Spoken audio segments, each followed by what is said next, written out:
आज का दिन टीएमसी वालों के लिए बड़ा मनूस रहने वाला है। कभी अडानी के ग्रुप सीएफओ महुआ मोइत्रा को बड़े रिस्पेक्टफुली ट्रोल करते हैं, तो कभी टीएमसी के ट्विटर तारक साकेत गोखले को जनता लपेटना शुरू कर देती है।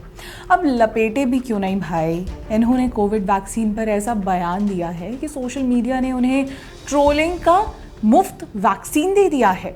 तो दोस्तों, साकेत गोखले कोविड-19 वैक्सीन से संबंधित कुछ दावे करते हैं और सोशल मीडिया प्लेटफॉर्म एक्स पर पोस्ट कर लिखते हैं कि मोदी सरकार ने कोविड वैक्सीन को मुफ्त बताकर इसके प्रचार किया, जबकि वास्तव में इसके लिए सरकार ने कम से कम $3 बिलियन का कर्ज लिया था।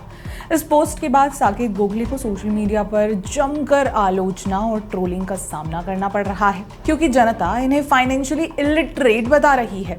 कई यूजर्स ने उनके दावों को गलत या भ्रामक बताया और कहा कि सरकार ने वैक्सीन मुफ्त में उपलब्ध कराई थी, जिससे लाखों लोगों की जान बची है।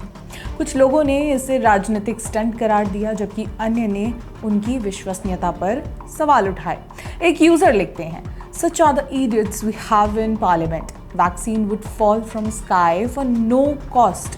Completely ignored the fact that the vaccine were given for free to general public. दूसरा यूजर उन पर तंज मारते हुए कहता है, So finally, you realize all the freebies that you promised to Muslims and Bangladeshis are not free. इनमें से दर्जनों लोग तो उन्हें राहुल गांधी से भी कंपेयर कर रहे हैं, यानी गोखले साहब की जमकर ऑनलाइन धुलाई चल रही है। खैर, ये पहली बार नहीं है जब साकेत गोखले विवादों में घिरे हों।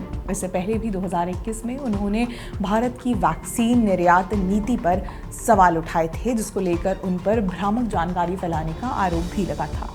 इसके अलावा कोविड डेटा लीक के उनके दावों को भी स्वास्थ्य मंत्रालय ने खारिज कर दिया था। देखिए, ये हम अच्छी तरह से जानते हैं कि विपक्षी दलों को समय समय पर कुछ ना कुछ कंट्रोवर्सी क्रिएट करने के लिए चाहिए ही होता है। उन्हें मज़ा जो आता है, जिसमें महुआ मोइत्रा दिन रात अडानी करती रहती हैं, तभी मुंह की भी खानी पड़ रही है। और दूसरे रहे गोखले, जो कोरोना वैक्सीन पर अपनी गणित की ना समझ को दिखा रहे हैं। बाकी जनता अपने ढंग से उन्हें ट्रोल कर ही रही है। तो हम आगे बढ़ते हैं, आपके लिए दूसरी खबरें भी तो लानी है। बाकी इस बारे में आपका क्या सोचना है? क्या साकेत गोखले के सवाल जायज़ हैं या ये सिर्फ राजनीतिक हंगामा है? अपनी राय कमेंट में ज़रूर बताइएगा।